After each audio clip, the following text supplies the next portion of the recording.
What's going on? You are listening to Talk About Gay Sex. I'm your host, Steve Rodriguez, and every week we are coming to you with our weekly podcast dissecting everything about the wonderful topic about gay sex. Every week I'm either going to be with one of my two sidekicks. One of them, who I'm here with today, Jeremy Ross Lopez. Hey, how's it going? J-Lo, as we like to call you. How you doing? I'm good. How are you? I'm great. So welcome to the premiere episode of Gay Sex. Thank you. I'm glad to be here. I know. We will not be having gay sex today, but we'll be talking and breaking it down. Yes. Yeah. We're BFFs, and, you know, it's like my brother. So. Getting into the details of all the fun stuff. Exactly. So a lot of people don't know, but one of the things I wanted to talk to you about, and why I think you're just going to be an asset to the show, is because A, you're beautiful, but B, beyond that, you're young, and you're in a program that you got involved in. Your mother actually kind of got you involved into it. Well, actually, I moved to New York at 17, and I actually met the people in the village that were asking people to join the program. And I was just 18, walking around with friends. And they randomly... And they worked for NYU. They had like a booth set up on the sidewalk in the West Village, and they were just like... And all my friends ended up joining the program then. And then come to find out, what you do for the program is you visit them every 6 months, and you get free testing, a free bag of condoms and lube, and like snacks and stuff, and you just like go there and visit and find out what your test results are. They test you for HIV and all the STDs, and so they do it every 6 months, and I've been doing it ever since. And then you shared that, you know, you're part of it.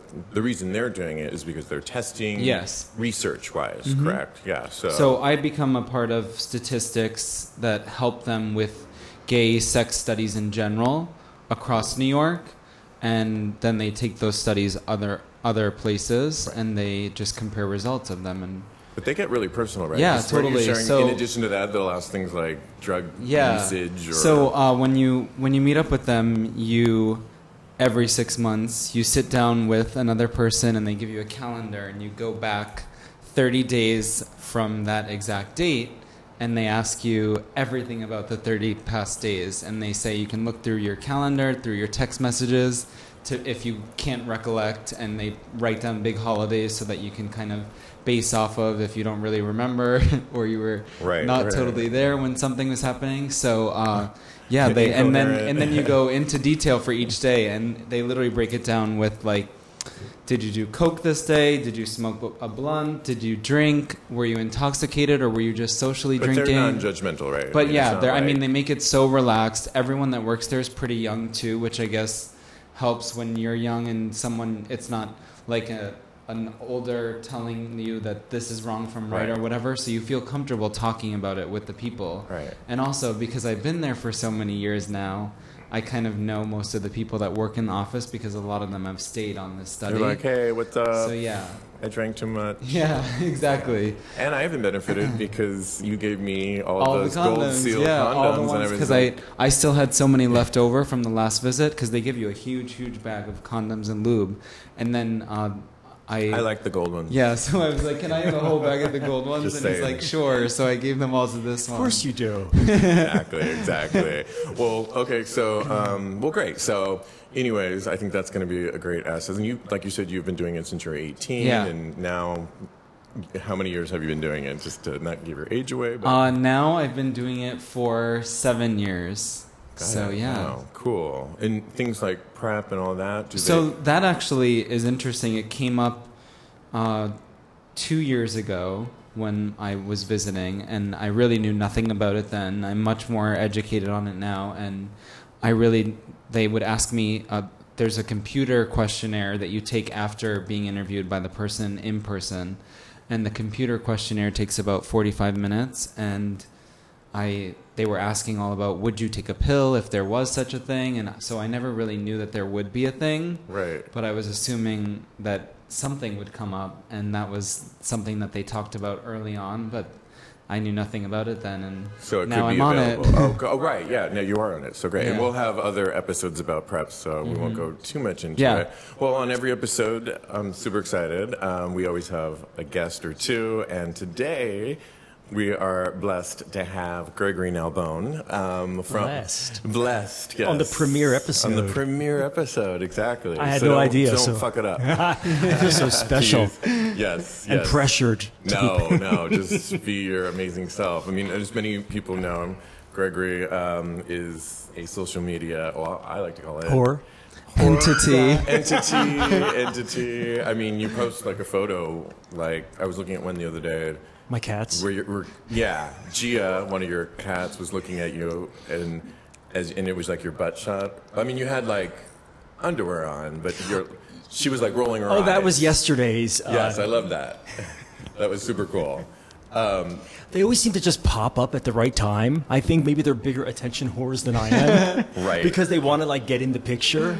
And then sometimes they want to have like no part of me, like everybody. So Exactly. And you also work at the Eagle, correct? yeah, that's my part-time job. Right. So, which is probably today's topic, we're going to get into all that, but what is your game? GAME, or do you even have one? Tight jeans. Yeah, exactly. That's it. That's all you need. All right, end the show. Thanks. Well, Jeremy, we're on our own, I guess. You give this guy a protein shake, and that's all you get.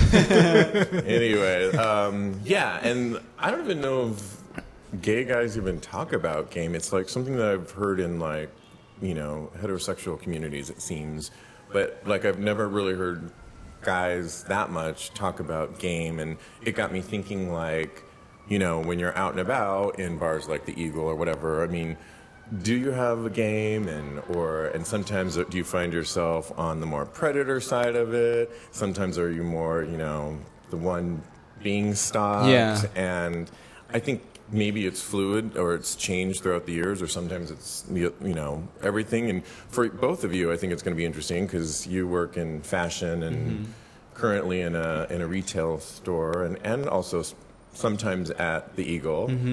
And so you, of course, behind the bar, and me, of course, at the bar all the time too. Your VIP roped off area in the corner over there. I created that little velvet roped exactly. corner. Yeah, John and I want to really block that off if we can, but we're working on that. But I don't know. I mean, I think if I thought about it, like, what is my game? Because I'm not necessarily an apps guy, meaning like I don't get on. Yeah. Jeremy, you and I've talked about it before. It's Yeah, like you don't have to You kind of rely. like the apps and Yeah, all that. a little I bit. say I do horrible on the apps. Like I really do. So it's one of the reasons why I'm always at, in my VIP area, getting a margarita from you, a Patron margarita. Right. But The best in the city, by the way. the best in the city. The best in the city. And so I think, and the other reason I like that area is because I can kind of peruse It's a good viewing spot. Oh, no, for sure. absolutely. So I guess in some ways currently is like, not only am I talking to you, getting the amazing margarita, but service. it gives me this kind of eagle eye, if you will, to kind of peruse the crowd and look back and see, well, who's here? Without necessarily being seen, which is kind of interesting. Yeah. You can really kind of tuck yourself away. A comfortable spot, for sure. And really The kind of... lighting is, in my favor there. Perfect And lighting. yeah. That's And you- designed for me, but I'm sure. Jim Broadway's finest come you in. fall into that, like, pool of light. It's just... That with the fragrance aromas that, It's just, yeah. and the little photo shoots that we do in the corner. Which has been some of my Facebook profile best picks. So thank you for that. Well, you come in with these outfits that just scream to be photographed. It is a leather bar, people, so I think that's what we're talking about. But I mean, I don't know. In addition, we can get into your own personal game, but more importantly, I mean, you are also in the perfect spot because people come up to you all night long, and you're probably privy to a lot of people's game and see what goes on. I mean, and I'm sure you've heard some like doozies and what people say. Yeah, it's sometimes it's more. I'm more shocked and disheartened than impressed Right. with the way people conduct themselves publicly. And I don't know if it's a mixture of having to just really let yourself go because you've had a really rough week and you want to get all your stress out and just let this other person emerge and just go crazy, or Which you're is fair, or you're drinking and you just Right. you really become a more uninhibited version of yourself. But I think sometimes I see things about this community that don't impress me sometimes. Right. Like guys who are cheating on their boyfriends, or guys who are lying to their friends, or guys who just get there and try to pick up another guy that say they just got there when they've been there for 3 hours. Talk about being privy. So I see things that kind of like that I don't like all the time. Right. Or even guys that may be, obviously, I'm sure you get your major share of people coming on to you, and they're probably coming on to you, and then later you hear or see them like in a nook or cranny of another part of the bar. Oh, that's I would imagine. On top of, so Jeremy many different people. Jeremy and I get to see each other. Back and forth. We have good positioning Which where you and I've talked about it, where it's like, I mean, if you can strike up a conversation with Gregory and he's interested, why blow it and then run to another part of the bar and to be honest, they really do not care. Why is that? Why is that okay? Is it just because guys are pigs and it partly and I there's mean, really I think no it has something etiquette to do or with rule? it, but there is no rule. I think sometimes when they do enter the bar, it's like no holes barred for them, and they're not thinking like, who's gonna watch me, who's gonna see me doing this, and so sometimes I think they're using it as their free zone. Okay. In my idea, I don't go out in a social environment to be in a free zone. I have fun and I'm myself, but I definitely have like certain guards up that I'm not like. Sure. I have boundaries of things that I will do and will not do. But I think some people just leave all that at the door when they enter this bar specifically, and maybe other bars in New York as well. And in that particular case that we're talking about, I'm sure a lot of guys think, well, he's stuck behind the bar, he's not going to see me, and is he really, Gregory, going to call me? So maybe a lot of it is like they're not even sure how far it's going to go, and then they know you're not going to see them. They don't know you, that you're a private eye practically, but you have eyes. We don't even have to try all over the bar. Over the bar. But in general, I'm sure they're thinking like, well, I could go to the other front, he'll never see me, and I can get his phone number, and blah, blah, blah. And so they think, get it all in. If I were to meet somebody, I would probably not want to meet them there. Or in an environment that's conducive to guys just, I don't want to say hooking up, but like cruising, heavy cruising, and just well, that being said, though, old-fashioned, am I? I don't But know. I think one thing that I would say is, if you do meet them in that environment, how do they conduct themselves is even more interesting, because I have casually dated guys before that I've brought to the bar, and some go buck wild and think that I'm not going to find out. That's a good test. And then others are just completely well behaved, act like there's not even any other man inside the bar. That, of course, I value and like so much more over the other, but you deal with both. And I don't want to put them through a test, but I feel like naturally, because that's my work environment and they want to visit me, I'm like, oh, well, just hang out, go take a walk around the bar, go up to the roof, check it out, and then come back. And I don't want them to feel like I'm babysitting, but they honestly walk into it like almost like a trap, because they don't even realize, like, I know all the security, I know where all the cameras are and all of that, and I don't even need to babysit them to know, like Sharif has told me before, oh, that guy that was in here with you, he's like over there in the bathroom where I just kicked him out of the stall or whatever. So that kind of stuff, it's like, I think definitely from guys coming into the bar when the two of you are working there, they should definitely be a little cautious because you guys do have eyes over there. Yeah. People are looking out for you. But, I mean, on the other hand, two of my dear friends, George and Scott, I'm sure they wouldn't mind this, but they're married. They're now married 3 or 4 years, and they met in a bar similar to the Eagle. In fact, it's similar to the Eagle. That's all I'm going to say. And years ago, and one of them actually lived in Los Angeles at the time, and then so they did that sort of, long distance thing. Yeah. They are happily married now, several years, and they met in a place, similar to the bar we're talking about, where it's a little more cruising, if you will, where game would happen. And married, and happily married, like all, Yeah, they're great and have good they're, energy and good chemistry.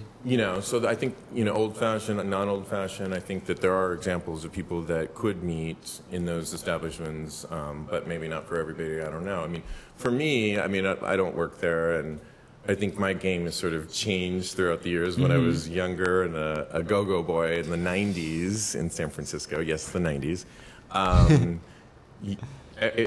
I was always on a podium dancing, and I was shyer, and I just think that, I let people come up to me. And so it was always, and I got used to that. I got used to but that being said, when you only allow people to come up to you, you don't get to pick exactly who you and might it's want. like missed opportunities as well, because I mean there's so many people that think that they can't come up to you, or like assume, which makes an ass out of them, that you're not approachable. So then it's like, oh, so they just think that you're not approachable in general. They're just judging a book by its cover without even giving you the opportunity to approach you. Right.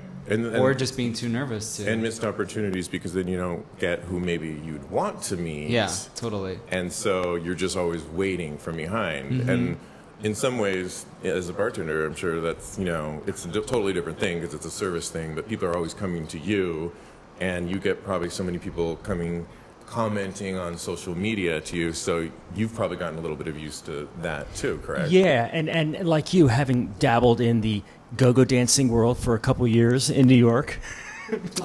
We've 10 heard, maybe. We've heard, yes. Man, it seems so long ago now. But I get what you're saying when you say that you really didn't have to put the effort into doing anything other than just standing there and looking good, and you could pick and choose. Like when I was freely dating people, I mean, that was an easy way to meet people. And I think even carry that same thing through to bartending.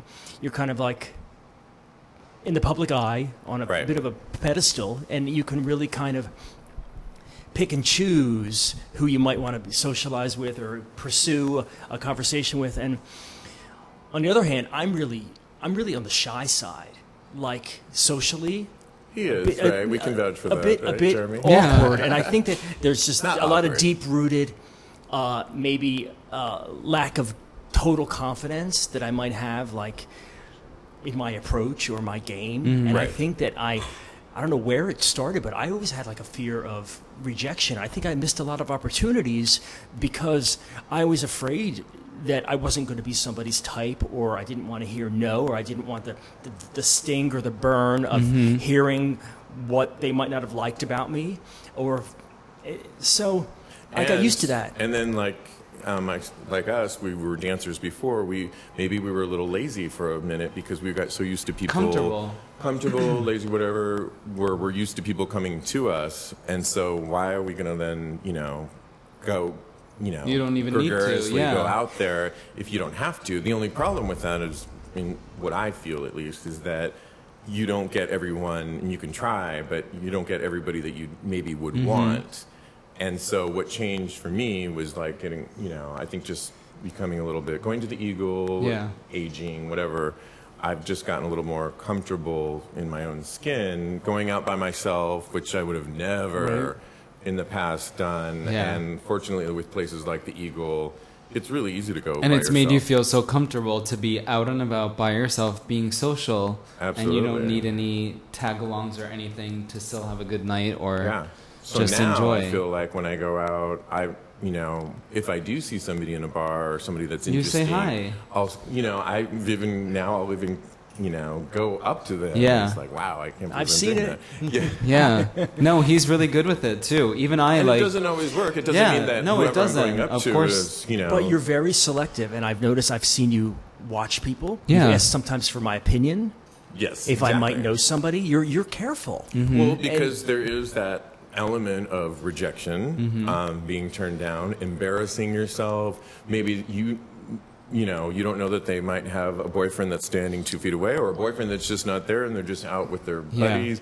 And so there is that definite element of rejection and all that. And so you have to know that that's all part of it and whatever. So I think also making it easier in your head to be okay with the rejection aspect of it is like easy. Like, oh, they're a douche, or they're just have a nasty attitude or whatever, and then just keep it moving. Or you might just meet somebody that's cool, and maybe they're a future friend, or they were just cool for that moment to talk to, and so be it. But it's been fun exploring it, particularly at the bar that you two are at. Yeah. A lot, because it's more of a conducive environment. And like I said, unlike other bars in the city where I think you would feel really awkward, lighting's brighter, people are typically in cliques of friends. And yeah, I noticed that when we went to industry one night, it's like you would feel awkward leaving your clique or group of 3 friends that you walked in with and then entering another group of 3 friends just to talk to one of them because they all section off. Because the environment is so much more comfortable where you would easily be able to approach people at the Eagle versus when we go to industry, it's not to name drop because I still like the bar and the environment, but it is a little bit intimidating when you see someone that you like and they're looking in your direction, but then they're guarded as well because they have all their friends around and everyone's just like sectioned off into their own little areas of like. Well, and to your point, I mean, a lot of the bars these days, younger people are going. We talked a little bit earlier about the apps and how a lot of people do well on the apps. And so I think a lot of people that go out to these bars, like you mentioned, they're going to hang out with their friends and they're not really looking for or to hear music. They're not really looking to pick up because they know they can do that on their phone. Yes. And so maybe people are separating all of that now. And the Eagle, I can say this because I have talked to the owner before, and he's called it, and people call it a cruise bar. And for those that don't know, a cruise bar in like the leather BDSM community harkens back to the 70s and even maybe before, where people really did go and cruise. There's a movie, Cruising, And they're looking for. And cruising could mean anything. It could mean, Sex. sexually for that night. It could, I mean, you could be cruising and not find anybody that night. It could mean a lot of things. It could mean perhaps in that bar. It could mean a lot of things. But It's like hunting. That's how I kind of see it. It's a very animalistic, It is. right, right, innate yeah. thing. And wouldn't you say we're all? I mean, But I feel like as men, we are kind of like that as Or well. people. We also What know was- what we like. What was so, the fun quote that you were saying from Sex and the City that Carrie said? Oh, people are either I don't know looking it. for a job. It's in New York. You're always either looking for an apartment, looking for a job, or looking for a boyfriend. One of those 3 you will always be doing and at I'm some sure when point. she said boyfriend, she meant like a significant other, whatever. or Yeah, boyfriend a that- fling. whatever, a fling. Whatever, yeah. Hopefully that turned into a boyfriend. Yeah, but boyfriend it's- can be categorized into many different tiers, but yeah. So, I mean, obviously that's and like you said before, I mean, when we go out, a lot of people are looking to blow off steam. They've had a hard week. That's why they drink. So I'm sure you give a lot of leeway to people that come in there because it is their sort of time to let loose. A little bit. A little bit. Yeah, I know. I was going to say he over here. Beware if you go to his bar. No. But he makes an amazing margarita. Totally. Yeah. No, but I mean, for you, so when you have been out and about and looking for people, did you find that you stood back, or did you use the stare tactic? I did. I'm trying to think of what my whole game was. I would go out by myself, East Village, like the Cock, the Phoenix. What else was going on? We'll put those names online for Eastern Bloc. Oh, Eastern Bloc. Okay, that's around. And I would go out alone, and of course, like I said, in my sexiest so you jeans. went out alone? I loved going out alone. I'm very independent. But that's not a shy thing. No, That I'm no. like totally scared of. No, but- I was empowered by doing that. But I would also kind of hide. Observe, and too. I think I would wait until either someone noticed me and gave myself, put the ball in my court so I could be like, yes, maybe. Or the balls. Yeah. The ball. My God. People know. And it was like I said, it was always really hard for me to go up to somebody and just say, like, I see people doing it all the time, like just going up to a random stranger. Hey, how you doing? What's your name? Have you been here before?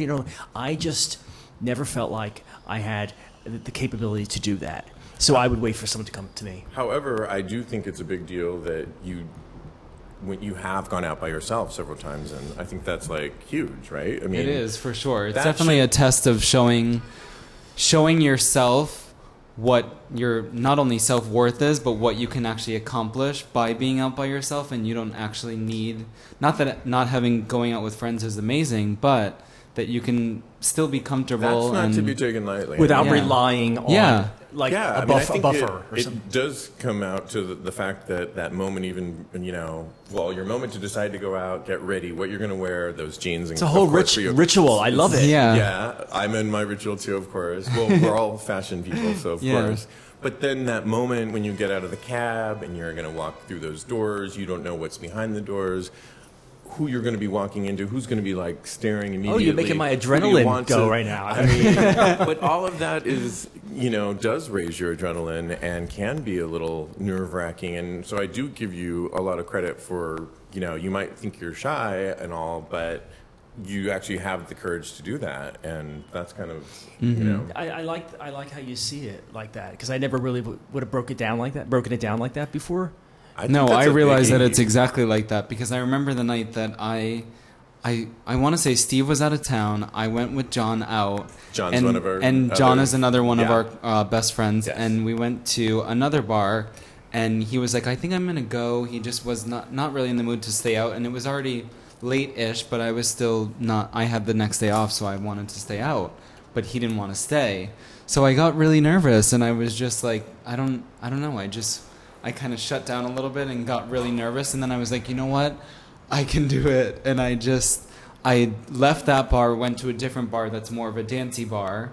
And I ended up meeting like 4 or 5 people, one transgender girl, 4 of her gay friends, danced with them all night, had a blast, went to the diner with them after. Like all of that happened within a matter of 15 minutes of my friend leaving me. See, But I was so nervous for him to leave me, and I was like, no, please stay. You can stay out for a little bit longer. I'll get you your next drink. And he just went home. And so when he left, I did get so nervous, but then I just had to deal. And I was just like, what the fuck is wrong with you? Just like go and just chill, hang out. And this then I brings did up it. And almost, another topic in general, but John and I have talked about it. My sister and I have talked about it before. It's like what you open yourself up to when you do go out by yourself. I know in some ways you're somewhat of a loner, Gregory, right? And you don't hang out with a million people and groups of cliques. And there is something to be said when you get over that whole facade of I need to always be around somebody, and you end up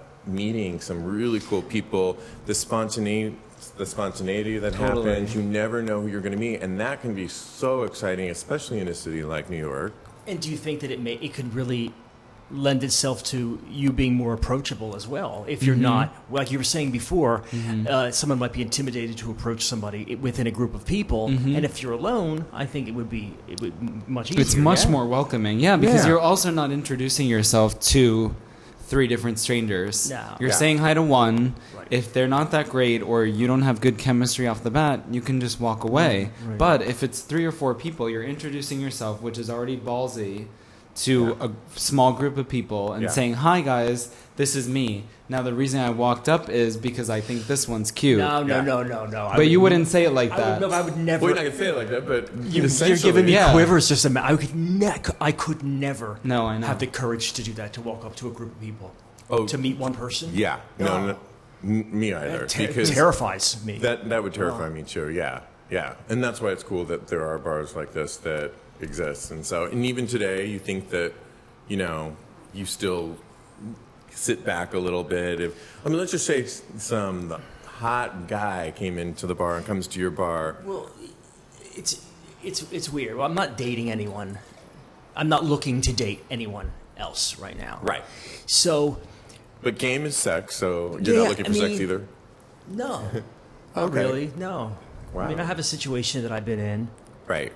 so I'm kind of like keeping that in the forefront right now. And there's always flirting, and even if I was totally like available right now, Right. I assume that people aren't coming to the bar to meet the bartender. They're coming because they want to have a good time Right. and hang Unless out. they're me. Well, with you, that's kind of debatable, but all right. I agree. Yeah. Okay, so I really never crossed that line. Or naive. No, I've always felt awkward crossing that line and approaching someone over the bar, because I think the chances of rejection are even much higher, because you don't know why they came there. You don't know if they're meeting friends, if they're looking for a one night hookup with somebody. But I'm sure even more recently, I'm sure you've gotten guys, I would imagine, coming there either because they follow you on social media and you're understood where you're at, but are you finding some guys game, are they really forward and putting like, the talk and like, oh wow, you look really good in those jeans, or are you finding that at times? All the time, but Nightly. The dynamics of that are different than like you saying like through the social media thing. People play that completely differently with me, and a lot of times someone will order 1, 2, 3 drinks and then maybe get comfortable enough to strike a conversation up and bring that up, and then say like, wait a minute, what's your name?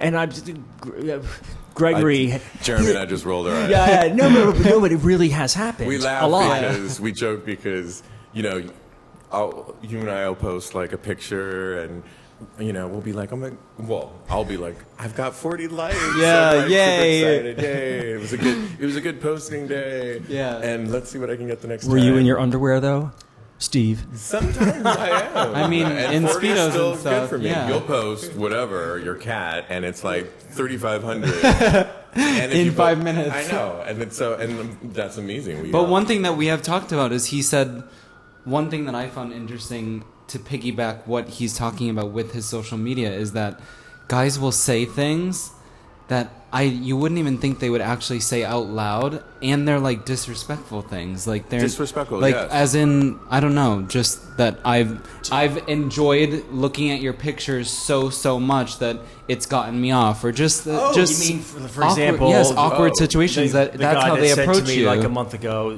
that I said, wait a minute, he was with his friends. He's like, wait a minute, Gregory, right?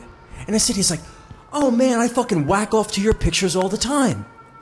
Wow. And I think it was a really, it was like an awkward moment for me. Actually, But yeah. that's kind of hot. complimentary, But still awkward, yeah. So I think I just I actually. would just bow down and, No, I mean, do you need to say that? No, you don't need to say anything. I mean, he that was to owning me, it. Great. Yeah. That to me wouldn't be. I mean, it's It's not the obviously worst. awkward. It's definitely not the worst. No, It's But awkward how to about hear other it things that like live. People. I've literally seen people at certain bars come up to me, and I've seen them beeline it over to me after looking at me, and then start complimenting me, and then all of a sudden, where are you from? The whole "where are you from?" We're doing a whole nother show on this, so I don't want to get too involved in it. Yeah. But the "where are you from" thing, and it's like, well, I live in New York, and you know what I mean. But where? I'm like, well, technically California. I was born in California. No, but where are you from? And I'm like, wow. I live in New York for 10 years. I was born in California. Yeah. And I know what they're asking. They're like, what's Yeah. your Ethnicity? ethnic We know background? exactly what they're asking because And so then I'll we say, get it all the time. finally, and because I know, because it's a broken record, I'll be like, well, I'm Mexican American. You are Mexican? Like, you're like the best looking Mexican I've ever seen. And I'm like, wow, that's so not a compliment. And, I don't find it a compliment. And really, what are you trying to say? Yeah, and you're talking to a person And that's a great who approach. I'm super I mean- hypersensitive because race relations was my, major in college, and so I'm like, you picked the wrong person. Yeah. I remember a situation like this. You really got I have pissed yeah. off. Sometimes I'm just like whatever, and I just let it go and file it away. And other times, if you catch me in the right mood, it's like, yeah, no, I'm not going to let that go. But I mean, even in the apps, you've told me before that, Jeremy, that people meet each other on the apps like that, or try and meet each other that they don't even know. Yes, yeah. So games sometimes can even take. I'm sure you really get that, Gregory, but you've met people before that you don't know on social media that you've commented to, and that you've just met out and about. But Yeah. I find that like, how did that transpire? And was it you or somebody that, like, who takes that initiative? Because I find that aggressive and interesting because you don't know these people at all. I swear it's it's definitely like complimentary of from both angles. So anyone that I have met up with that is from social media was just, they have a huge following, I follow them, they noticed me, started following me back, and then there was just some sort of Reach out. either mutual attraction to each other, and then, like, if they're in New York, they know that this is where I live because it's on my social media, so then they just ask, oh, let's meet at this bar or whatever. And it just so happened that one night I met up with somebody because I was eating dinner close by that night with friends, and they wrote me on Instagram Messenger and just asked me to meet them at a bar, and I was like, I'll go. That's And like then- major, and to me, that's like major social media game because Yeah. these Yeah. aren't even people that you're finding or wanting to find chemistry with within the same room. This is all in, The only out thing that I there, don't like and- about it is it is so topical. So it is like when you do meet that person, it's so based off of just pictures. So you don't really know people by just pictures. And there's a lot of confidence behind pictures, but you don't know what else is behind it. And there's so much I hate when it's just off of a visual and not off of anything else. So Right. from social media, when you meet the people, they're not actually meeting up with you because Well, and of I've personality said or this before, anything. It's because of what they see. and I've said this before to you several times. The reason I don't do well, I don't know why, whatever picture I put out there in the meetup, sex, gay apps, but for me personally, there is something to do with chemistry when you're in the same room with somebody that I don't know if it was like Physical. my years in acting or whatever. There is a physicality that everyone holds themselves a certain way. There's you would agree with me. There's a pheromone and probably an underlying scent that we're all emitting that you don't get in social media. There is. This one's is Tom Ford. Yeah, his is or Chanel or whatever the latest greatest is. My that he thing bathes is, in. I got to see somebody walk.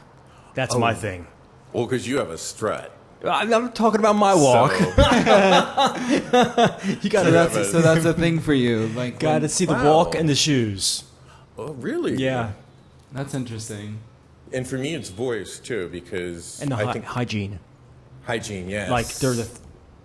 Yeah, that's for sure. Oh, and I was you telling him the have other to be day, nice like, too. your nails too, they have to be clean. I always notice hands Yeah. No. I forgot to cut my I know, hair. I know, right? Well, thank God this is not filmed today. Yeah, no. But see, these are all most of those things. I mean, you don't get in, social media or Yeah. when you're trying to meet guys on a lot of these apps that are out there.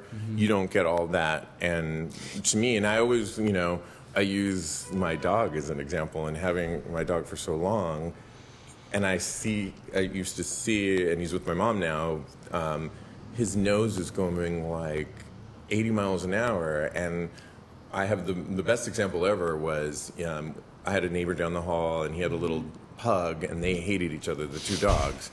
And my dog, Mr. Chow, transpired that hate to the owner as well. So I've seen, my neighbor with his dog on 7th Avenue, where I was like on 25th Street, midway down the street, and we still had to walk a while. He can't see that far, but I say, there's my neighbor and his dog. Yeah. And so we kind of walked slower, and then when we got to 7th Avenue, on busy 7th Avenue, Mr. Chow's nose was like, he's looking around and he's starting to like growl because he knows the same thing happened in the Sensing. elevator before, where I saw my neighbor go in the elevator went down and up, we got in, and Mr. Chow's like turning around and growling because apparently we leave such a scent behind, and dogs' sense of, is so acute. It boggles my mind. It's amazing. So to me, chemistry and the live feeling that you get, and then getting older, it's like my game is like all about those real moments. Yeah. Not to say anything against social media. 'Cause No, I know. And today it's definitely moving towards technology and meeting people through other outlets that aren't standing physically in front of them or even in the same room with them. What about you, though? I mean, like, you do get your fair share of guys coming into either, where you work day, where you work night. You get a lot of people coming on to you. You do well both on social media and out there. I do, but I would say if I go out just by myself with friends, I definitely am shy too, and I'm definitely an observer, so I like to stand back and just see the way someone acts, see their actions, and I don't know, I feel like I definitely wait for people to approach me You're as a little well. intimidating. In a quiet way, you have an intimidation factor to you. I think it's your silence. There's also a confidence that you exude Yes. that can put people off a little bit and make them feel like they can't approach you. And I don't think you do this intentionally. And it's more on them anyway, Right. right? Not anything I think Jeremy's doing. I don't think it's a bad thing at all. I think No. it's kind of attractive. Yeah, and it weeds out a lot. I think if anything, it's an intriguing quality. Thank you. Yeah, I mean, but I definitely don't feel that. I don't know. I'm not the most aggressive when it comes to getting someone that it is that has caught my eye, but I definitely keep my eye on them, and I have noticed that my stare, or I guess gaze, when I am interested in someone, I lock my eyes on them so they notice that I'm looking at them. So it's not something that you can not Stare. see. There we go. Okay, so And so even at the bar that we work at, when I do see someone in that in that lighting, you can see when someone's staring at you, and then they can also see when you're staring back at them. So I would say that even outside of the bar, when I go out in my social life, when I do see someone that I am interested in or attracted to, I just stare at them, and I guess that's one of the techniques of my game. So I don't ever really think of myself as intimidating, and I'm nice and I talk a lot, but stare can be I really definitely powerful. stare. No, I mean, that just brought up today. I was like shopping for you all over there, craft services, and I was walking in my cafeteria, Whole Foods downstairs, and I'm walking by, and there's a line. There's always lines of people, and I can see from afar. There's a guy. He's fourth in line. Oh, God. Facing the other way, and I could just tell his silhouette. Yeah. And from what I could see, his style is pretty cool. And I'm like, prepare yourself, because this is like somebody that could be cute. Right. And of course I got closer, and I looked up, and he was looking directly at me too. And so he must have, I'm assuming he saw me too in the distance. Oh my God. Maybe he And might so- have mustered over you through the crowd. Exactly. And so I got my strut walk on, and so we definitely had a moment of connection. I was like, ooh, who was that? But I definitely held eyes on him for a hot second. What would it have taken in that instance for you to? Oh yeah, go right up to him in Whole Foods. Had he come up to you, you would have engaged and opened Sure, yourself up to but it. this is a grocery store at 2 in the Yeah. afternoon, and Sounds perfect. He would have Downstairs. That's one of those awkward moments where we all, especially in New York, we run into those. We run into so many people, and you see people crossing. He was checking out. I was barely getting there. It's 2 o'clock in the afternoon. We've got Costco lighting Did you on. see if he was waiting for you on the street? That would have been too much. I mean, I've been in this moment You look before. both ways just in case. I've definitely been in this moment before Yeah. where it's like you just you have to let it go. You look back a couple times, and as John, who we've mentioned before, is like, okay, swivel head, Yeah. enough already, you're going to get whiplash. And then you have to let it go. But then there's other times where, you can look back and... Totally. And it's actually interesting that I mean, I'm sure moving you've had to New those York, moments, yes. but moving to New York, you recognize what the look back actually is, and it's a thing. Like, it's interesting that in New York it just happens when you're walking around and you Right. do look back. It is intriguing when the other person looks back at the same I time. find it I'm not good at very that. sexually. I'm not good at that one. The No? look back thing. No, I think I've gotten more confident. I guess in that's that. part I of used to be panicked. my stare I used technique. to be panicked with that whole thing where I'd be, oh my god. No, I think I and might. like- I've stopped before and pretended I was on my phone, oh right. and then I feel like we've Some all done acting that at some job. point. Yeah, and then bad just acting job. oh shit, did I forget something back there? Oh no, we're good. Okay. Right. And right. of course, realize that no one was actually looking at you anyway, and just go home and cry. They're already like, yeah. No, but it is kind of an adrenaline rush, right? Kind of when you feel that, and just for me at least, it is. Yeah, for kinda, sure. Whether you act on it, whether you look back, whether you noticed that. it's To me, always. it's primal. I find it instinctual. I think it is interesting when people do check you out. I was in a totally unrelated yoga spiritual class on Sunday, and it's very like, look to your left and introduce that person and all this kind of thing. And I don't do well in those kind of... Me neither. I know. But I do love what we were there for.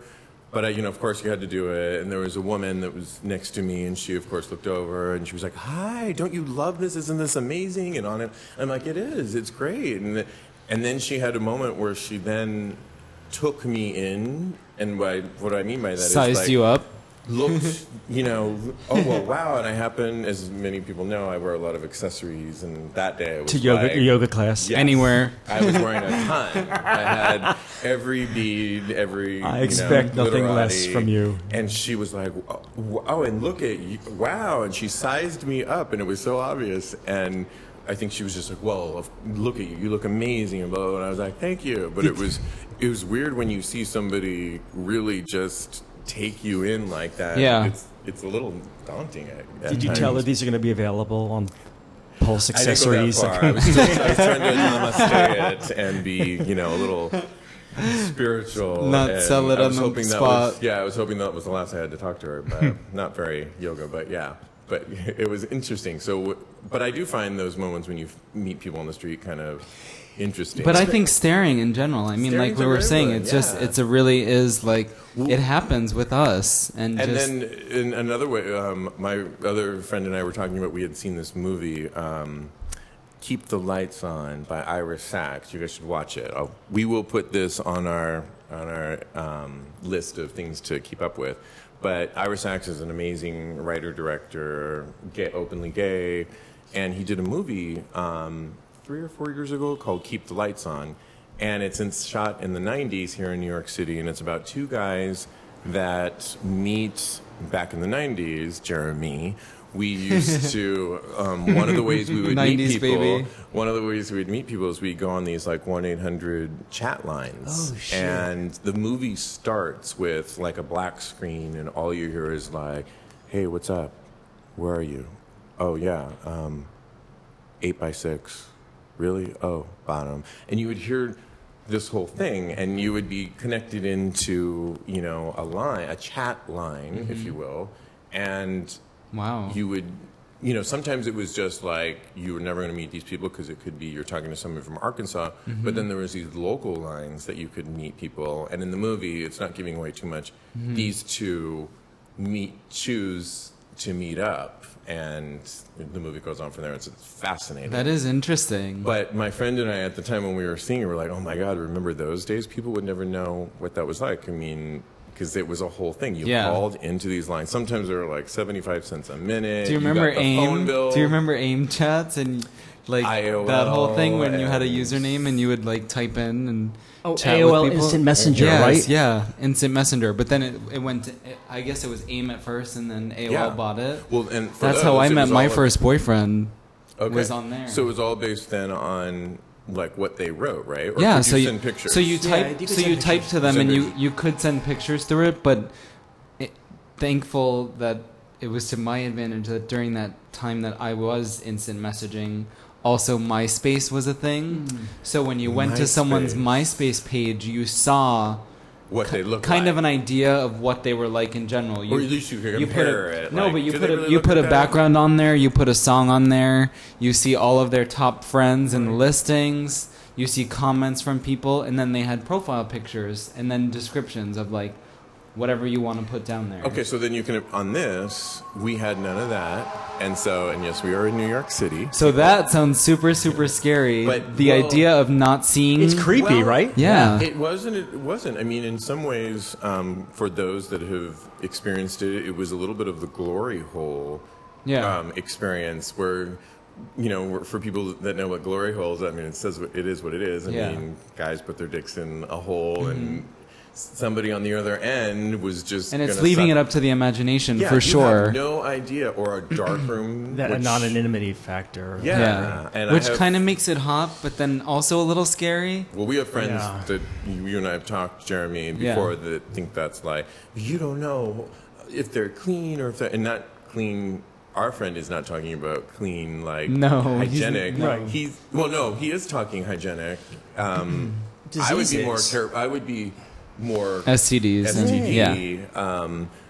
But the phone thing, back to the phone thing, it maybe one of the reasons why I found it so intriguing was because it was about voice, and all you based yourself and how you told a story about, even if it was fantasy, with your voice and what you wanted to do and what you looked like, even if you amplified what it really was. Totally. I mean, maybe that's why, for me, is meeting people in person. I have to hear the voice. I have to. It's key, and you have to be. It's interesting to tie a voice to a person too, and see you hear what they sound like, and then to see them in person may not be what you expected, or it may be even better than what you expected. I find that part of it is very interesting, but there is definitely a factor that's sexy but also scary at the same time, because it is so anonymous that there's just no, it could be anyone. And when you also say, guys, that I mean, girls say it all the time, but when you say that humor is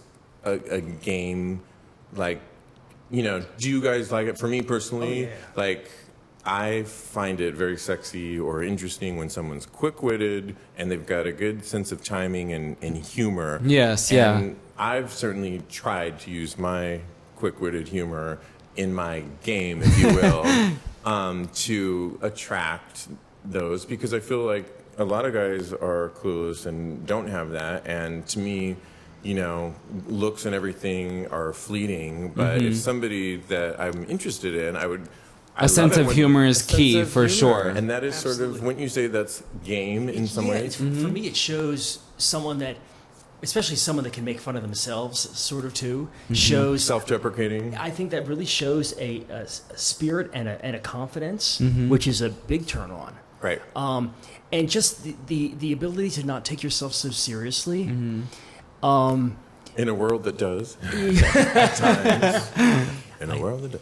And it can just bring a whole lighthearted element to the conversation and take a lot of the stress away from, if you break it down, what you're really doing. You know what I mean? And I think that could be a total good approach. And let's face it, I mean, after sex, I mean, when you're with somebody, you want to be able to know that you could laugh with them or turn on Netflix and watch a fun movie and just be or make fun of somebody in a I mean, you know what I mean? It's like, after all of the it's still an intimate setting and situation, but you're just not engaging sexually, but you're still bonding with the person or spending time with them, which is still intimate. And I find when I'm with you and we see a lot of the guys that come into the booth where you work at the Eagle, I'll say whatever crazy ass things, and half the time the guys are taken aback and they're like, what are you saying, what? And but then occasionally we'll get some guys that get it, and when they get it, we let them stick around, and then we're a little bit more interested. When they don't get it, we're like, okay, and we let them. This is 20, and then you can go. I'm laughing at back to what you said about feeling so comfortable with somebody, after you have sex or sticking around or something. Of course, my head goes to the most awkward, embarrassing, inappropriate scenarios that could possibly happen in bed, after bed, in bed, during, absolutely. And so I'm cracking up all the in-betweens in my mind right now. I mean, this isn't game anymore. I don't know what. That's another show. It's another show. But I had a guy I was seeing for a while. It was a long distance thing, so it didn't last. But we're still friends. And after every single time he came, he burst out into laughter, hysterically laughing, and it kind of. Oh, you guys like cheersing over there because you get it, but. He had to almost have a disclaimer note the first couple times, which I was I thought it was cute and fun. A little But odd, but yeah, it was it is fun for sure. It was fun. It's lighthearted. And there is that element where you kind of laugh because I guess you're just releasing so much. Your chemistry is just releasing so much that laughter is like one of the byproducts. Or something else is releasing so much. And he felt the need to share it with me, and I thought it was adorable and stuff like that. You can't get your mind out of like the Yeah. and then somebody's like, ha, like right after it's like, is there not a transgression It would into depend that? on the laugh. Yeah. Oh, that for sure. Yeah. But I feel like that it with could be guys. hot. But that's so true. That with guys as well. If the laugh is, I don't know, the Laughter. laugh is definitely, you can be attracted, or you could be like, oh my gosh, you're kind of a clown, or like a Yes. little bit of embarrassed when someone laughs that you're attracted to when you're first meeting them, and Yeah. you're taken aback by however they laugh. I know I'm Or they're picky. just making crazy ass sounds. Yeah, that in too. the bar. I like that the are like pickiest. high pitched sounds that you hear at a bar sometimes, Jeremy. I'll have to that add, just I'm like- going to add this to my list of picky Yeah. things. Sorry, people out there. We're referencing a night at the Eagle. But yes, what? I was just saying, add that to the list of like, I thought I was bad, like, you know, all these little things that have to be like checked off. Like, no, but it's funny, but you make a good point. I would have thought about the laugh is very telling. It really kind of is It's an inner key, expression yeah. of somebody. I mean, the same guy I'm talking about that was the guy I was seeing, he did tell me that he was dating somebody for a while that really was like offended, like every single time. Even after he shared with them, well, no, it's just like a reaction I have, and he would get Wait, really do the upset. laugh. I want to hear it. That he did? Yeah. I can't even. No, because I don't even know that I remember. I mean, because What there is was a part of me even that once could laugh after. Yeah. That, Was No, it I like get it. It's was still- like it's still a roaring- version of- was like it. a it was, roaring it was laughter, cute, it like was, you told a joke or something. Yeah, kind of. But it's still like a version of release. Yeah, I'm it assuming. was a version. Definitely It was a definitely version like of an it. authentic, Oh yeah, real, like yeah, absolutely. And he said that one of somebody that he was with was like always like offended, almost broke their whole thing up. Why And do was I like, think it's well, kinda but hot? See, then that's I do. I think it's kind of like, hot. lighten up, right? I would not be mean, bothered. No. No, I like mean, this. Back to one of my games is I don't think I'm that funny at all, but I do try and bring humor into when I'm interested in somebody. Because I find that it lightens up the situation. For sure. It all the pretenses, you can be into all that. I think but it also eases people into conversation too, just natural conversation, because some people don't conversate as easily or bring up topics. Like when you're meeting someone, you don't want to talk about the weather. You don't want to talk about the obvious. basics of like, what do you do? Where are you from? Those Which are so things. Because quick. those Which are... people do though. I Oh, hear that. that's I hear the that first. all- hear That's that the all first night thing you long. hear. Those are the first two. Yeah. And then it's like, and then where are you from? What do you do? Like, okay. Really? Everything. Yeah, I do everything. And I'm about to do everyone in here because you're so fucking boring. Yeah, I mean, totally. And you're but making me want it to. makes it more fun, and it definitely lightens up the whole situation of approaching someone and being into them and just getting Absolutely. to know them, and yeah. So yeah, I mean, can you guys believe it? It's been almost an hour that we've been talking about What's Your Game. That's pretty good, right? But Totally. I don't know. Any last remaining thoughts on game or? Well, I'm gonna leave here really having felt like I explored my inner game, and I'm gonna. I mean, yeah, I don't think. Again, Let's put that game to the test. Yeah. Yeah, I'm gonna go home to my social life of my 2 cats and really work my game tonight. Exactly. I mean, I do think it is back to what I was saying originally. I mean, I've heard it more in like the straight heterosexual community, but I think we all, what it really comes down to is, when you're out and about or anywhere, and you see somebody that you like, or maybe, people are coming up to you and you're not even in that mindset. Mm-hmm. People are attracted to each other on a more primal level. Mm-hmm. We are in New York City, and when people are attracted to each other, they either choose to act on it as the more predator thing, as I said, Express it in whatever way chosen. or they catch someone's eye and they sort of retreat as the more passive side of it, or maybe it's fluid at times. And I just think it's kind of interesting to kind of look and figure out, like, what are you doing when you are either on the apps, in social media, out and about, at Whole Foods. I mean, it's kind of cool to be aware of it because we are, ultimately, aren't we all sexual beings? I mean, Next time you see me, both of you at the bar, you're gonna see me like going up to like a stranger, like, "Hey, come here a lot," and you're gonna be like, "Well, God, what do we do to him?" well, I know I'm going to be working on my walk when I see you. You're working on I'm your gonna be walk? walking around my apartment. I'm gonna be and- working on my approach. Okay, good, yeah. And your voice is great, so you've got that down. I don't know, anything last remaining? I mean, I think we dissected this I whole think we topic. did Yeah. pretty Don't well.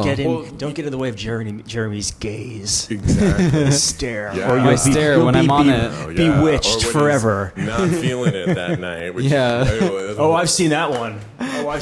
You don't want to get that one. You've seen many of that one, On that yeah. note, you guys, thank you so much. Thank you, Of course. Steve. Thanks for This having was us. Super fun. We were having cocktails. I hope you were as well, listening to us or in your car. Drink and drive safely. Keep up with us. It's Gay Sex Today. I'm your host, Steve Rodriguez. I was joined by my sidekick, Jeremy Ross Lopez. See J-Lo. you guys later. And Gregory, thank you so much. Love you, Steve. Thank you. We love you too. People, obviously, I mean, I feel silly even saying this, but people can keep up with you. For the 3 people out there that are, yes, because we're going to have big numbers here. For the 3 people out there that don't know, obviously, at Gregory Nalbone is pretty much how we follow you, right? Yep. Cool. Well, thanks, guys. Bye. Until next time, enjoy, have a lot of fun, gay sex. Always be safe, and we'll talk to you next time. Bye.